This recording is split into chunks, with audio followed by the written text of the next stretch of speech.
Good to go, says Sonia. Okay, thank you very much. Okay, hello everyone. My name is Richard Henderson. I lead the technical teams in EMEA for Tychograph. And what we're going to be talking about today is a data technology, not surprisingly, particularly a database technology.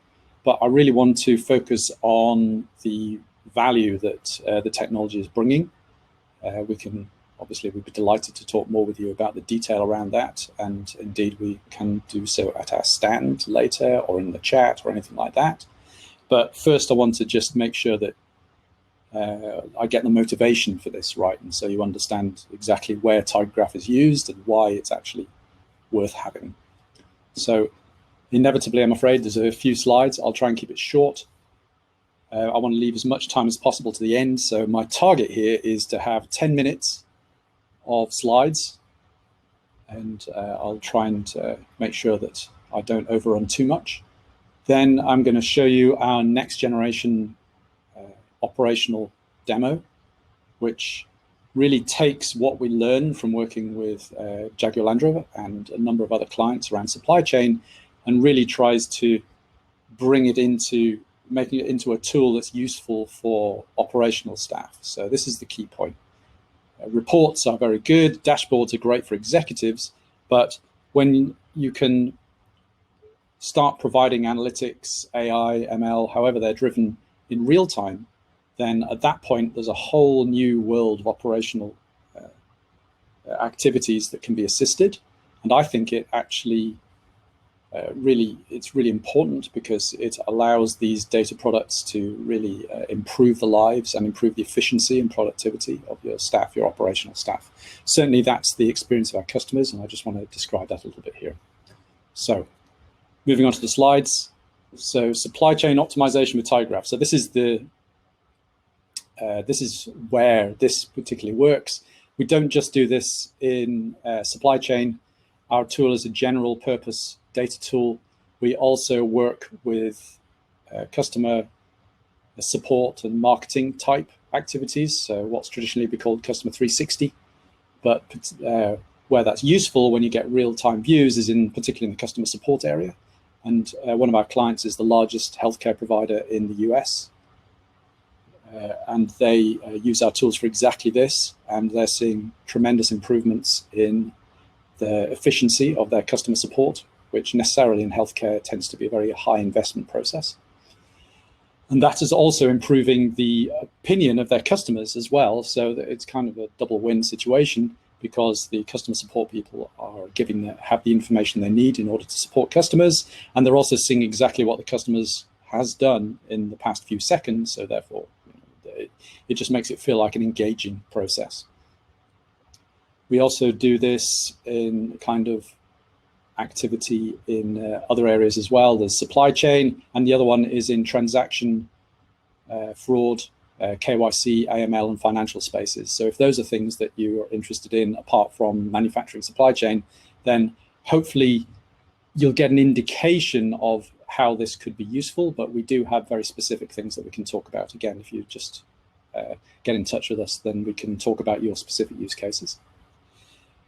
So given those caveats, let's talk about supply chain optimization. All of this is based on some work that we did with JLR in the first instance. We've actually got a number of customers around this, but we like JLR, Jaguar Land Rover, because it's big, it's a difficult problem, and the results were very good. And we're very fortunate that Jaguar are pleased enough with this that they provide references for us, and they talk to this in other sessions. If you ask, we'll give you links to that, which will allow you to actually see what they said directly rather than mediated through us. So the first thing here is, what does it cost? It says here, supply chain inefficiency cost UK firms £1.85 billion in 2019. I think that's a massively understated figure. I suspect it's more like 10 times that figure. That's just what people think it costs them. Certainly, when we were talking to JLR, what started as they thought as a £10 million problem, they actually worked out was probably a £400 million problem. And the reason that it was that big a problem was really because of the knock-on effects. It's not just the cost of dealing with the supply chain, it's also what that does to forecasting, it's what that does to quality, it's generally how the organization has to be spending money in order to continuously adapt to a changing situation. So this talks about supply chains are obviously, it's a large chain. You've got loads of upstream supplies as part of a supply chain, which is your suppliers providing you with what you need as inputs. In manufacturing, you take inputs and you manufacture outputs. And indeed, the suppliers and the suppliers. So there is a huge chain of activity. And then downstream, you've got logistics, you've got wholesale, sales, you've got multiple channels involved. So inevitably, particularly nowadays, it's a very, very complicated situation, which is exactly what our tool is designed to help with. More recently, obviously, we've seen things get even worse. COVID-19 has disrupted everything for everybody. It's made risk a very central point and measuring risk, particularly looking at risk in a more global sense. And of course, there have been other things locally. We've got Brexit to deal with, which has very clearly in the news created problems for people. The point being here is that this has driven a desire to be able to react better and faster. Now, up to a point, that meant, first of all, getting the data and just being able to see reports to understand where you are. But what I'm suggesting is that if you can bring that directly to the people, the operational staff, so they can actually work with the data directly, then at that point, you start getting tremendous synergies and tremendous productivity boosts for the people on the ground. This is our friend at Jaguar Land Rover, Harry Powell. He has given presentations around this, so I just want to quote him first. And his point was that he wanted, very ambitiously, to accelerate planning from weeks to minutes. And the key here is that you don't know there's a problem with your supply chain until something just doesn't arrive, or when it arrives, it's broken. You don't have an awful lot of time to react at that point. And the best plans in the world will fall over if a lorry has a breakdown, there is blockage at ports, there is a blockage on the roads. You don't have time to think about these things too much. There's an infinite number of ways in which they cause a problem, and you can plan for problems, but what do you do on the ground when it actually happens? Originally, and he quotes it here, in order to deal with a problem, it used to take weeks, and that led to some unpleasant responses whereby they would end up having to stock large amounts of inventory of parts to try and avoid, so that they didn't stop the manufacturing lines because they had a problem with parts. What we did was give them a capability to run the same reports and make it clear between 30 to 45 minutes. Now that 45 minutes, apparently 25 minutes of that was composing the PowerPoint to actually present the results of the report and to discuss it. So actually, the report itself ran in at less than 20 minutes. And what does this report do? This report effectively says, if something is a problem in your supply chain, how can I respond to it? And that's generically, that could be any part in the supply chain. A car has anything from 2,000 to 20,000 parts. So therefore, any one of those parts, there could be a problem. That problem can occur anywhere in the process. It could be in manufacturing, it could be in supply, wherever. The key point is, what do you do when that happens? And in manufacturing, particularly in large scale manufacturing, it's a particular problem for them because it costs millions of pounds an hour to run a factory with all the people and the processes and the robots. As you can imagine, it's a huge deal. So the idea is you need to be able to do things quickly. So time to value. What we did, they asked us to come in and they didn't know who we were. We had made an awful lot of promises that we could help them. But the first thing we did was to work out how we can immediately look at this problem, this challenge that Harry gave to us. What we did was we did actually a 3-week proof of concept that turned into a 6-week proof of concept as we expanded the scope, because frankly, after 3 weeks, they didn't believe the results we were getting. So we had to prove that the results were actually correct. We took as much of their data as we could across 26 data sources. We created a proof of concept with them using their teams, their data science teams, and our staff who come in. This was done pre-sale. And in 6 weeks, we had proved the value of this. This was when we showed that actually the value of what we were doing went from 10 million to 100 million, which obviously made it worth doing. And immediately they moved to the point where they wanted to turn this into a production install. So we went from 0 to production, including all the infrastructure. We used cloud for this. They're on GCP as it happens, but we actually are on every cloud provider in 3 months. And within those 3 months, the first 3 months, they got a 250% ROI. So that is the kind of thing you can look for, and that's from the initial use case. We've got another 3 use cases in chain right now, so obviously this is something that they want. What does that look like? What does that even mean? I'll just go through a little bit of detail just to give an idea of what it is that we were doing that gave that sort of ROI. And this is actually, we stole this from one of their slides, but it illustrates it very clearly. First of all, you can see on the left the chain of activity. It goes all the way from orders. Those orders, you order a car which has features, so you decide what sort of features you want. Those features actually translate into engineering features. So if you ask for a sunroof, then an engineering feature would be the sunroof plus all of the other changes to the car that are relevant to the having a sunroof fitted. So you need a hole in your roof for starters to put the sunroof in, for example. That turns into parts. Those parts are then supplied, and those individual suppliers have suppliers and so forth. So you've got this quite long chain of activity. Actually, this is about 26, I think I said, about 26 separate data sources coming from different systems, a lot of them siloed. We haven't included here, forecasting was part of that, procurement was part of that. We are now adding warranty and tracking of parts through as well to this data model. So it's quite a large data model. So a couple of terabytes of data anyway, which we are analyzing in real time. And the particular risks they're looking at are, first of all, is the answering historic blind spots. So which parts are most at risk of shortage? So that's really interesting. So this is more of a strategic reporting side. So what is which parts, which if there is a shortage, there's going to be a problem, or where they've gotten something in the order book which they cannot fulfill with parts from suppliers. The other is, what are other sourcing options? That's not about predicted shortage or just about predicted shortage. It's also about how can you ensure that you're not exposed to problems. If a supplier has a problem, then do you have an alternate supplier? So that's risk reduction. And finally, which parts, it says here, which parts should have their ordering levers changed of sales order book scenarios. What this is really saying is, what happens if you forecast that China's going to buy 1 million cars, and then it turns out that actually the United States buys those 1 million cars instead? Those are different cars, and the forecasts are years ahead. How do you actually manage that situation? And what you need to be able to do is to very quickly look at the order book, change the order book, and then see what that means upstream. So you've got a dependency analysis, and that can be really, really expensive. So therefore, there's an awful lot of cost associated with that. So any agility that you can add into that is can save an enormous amount of time and an enormous amount of money. What does it look like? And this is probably the most technical slide I'm going to show today.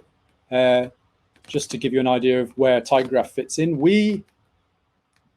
The reason we can go quickly is because we just add on the side of their existing systems. So this, we augment their existing processing.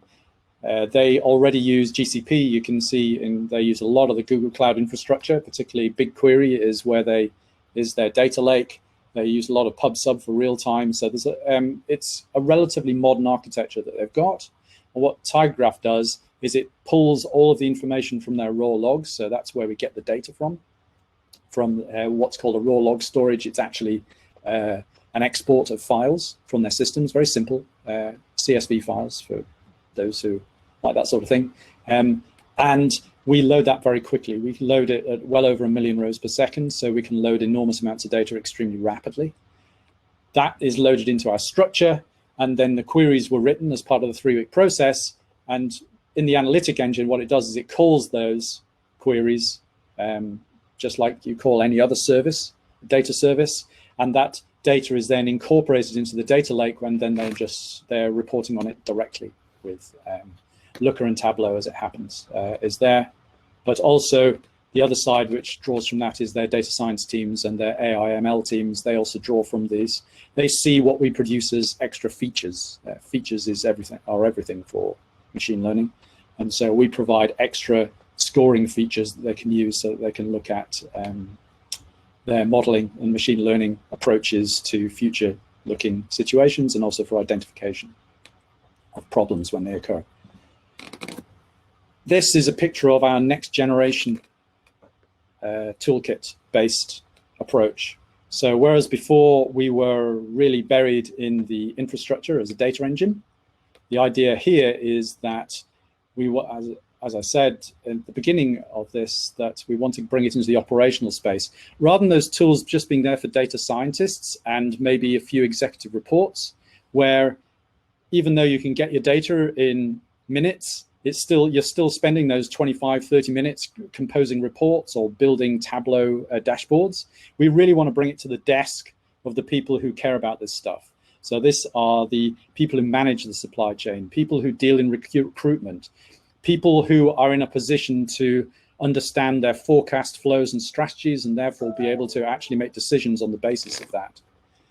And with that little introduction, what I'll do is I'll flip to the other screen. So this is where we have to cross our fingers, since this is a semi-live demo, and we all know how that goes. So let me just stop sharing a second, and then I will reshare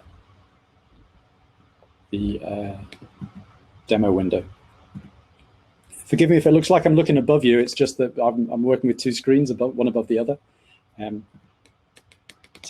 Okay, so what you're seeing in front of you here is our next generation interface, is the one that we're composing. This is a prototype, but it is a prototype that is based on applications we have absolutely built. We build these with our partners, or indeed with the customers. If you have that sort of capacity and you're interested in that, then we can provide toolkit components like graphical components, and we can provide drivers and all the things you need to be able to do this. So this is in addition to the standard web services. You might have your own capabilities here. You might want to integrate with existing tools. We're totally fine with that, but obviously we had to build our own in order to demonstrate it. So this is just a quick idea. So the story around this is that we are getting an overview of operations versus suppliers to try and work out what is going on. This happens to be a electronics component factory. It's relatively simple, but hopefully it will be illustrative. And the first thing we need to worry about is if you're on the production floor day in, day out, you worry about the stuff that's coming through the door that day. And that's exactly what this, on the bottom left, you can see there's a number 2 products with wrist flags. Oh, you can see my pointer, excellent. So that's the point where we're going to enter here. We have 2 finished goods with compliance flags. We don't know what that means yet, but we know, so we want to have a look at it and understand why there is an issue. So I'd point out that that screen, that initial screen, all of those are real-time updated analytics. So as messages come in, then they are reflected in the screens above there. Not only that, and this is probably the most important point, not only are you getting a real-time view, the person who's looking at it, you'll notice at the bottom, there is, in fact, I'll go back. There is this slider here. The idea is that different people will care about different time horizons. Somebody might have a 3-month viewpoint. They're worried about 3 months. They might even be looking into the future. There's no reason this time horizon can't go into the future. But equally, the guy on the floor might only be interested in what's happening that day or that week, in which case they can move this slider and immediately they will see all of these things, because we will recalculate all of this from the source and real time. This is not a cached, effectively just a display on a cached report. This is real data. So moving on, we've got a problem with a product. It's the GPS product. So the first thing the guy wants to see is, okay, so why have I got a problem with this product? This is a finished product that we've got a problem with, that we can see there's an issue on. So immediately they're coming in from the point of not of individual parts, but something that they care about, which in this case is the GPS unit. And what we can see that breaks down via this simple bill of materials is in fact to the Wi-Fi unit. A graph database, and I haven't talked a lot about this, but a graph database effectively is like a relational database, but where linkage between your items is what we call a first-class citizen. The linkage has its own importance.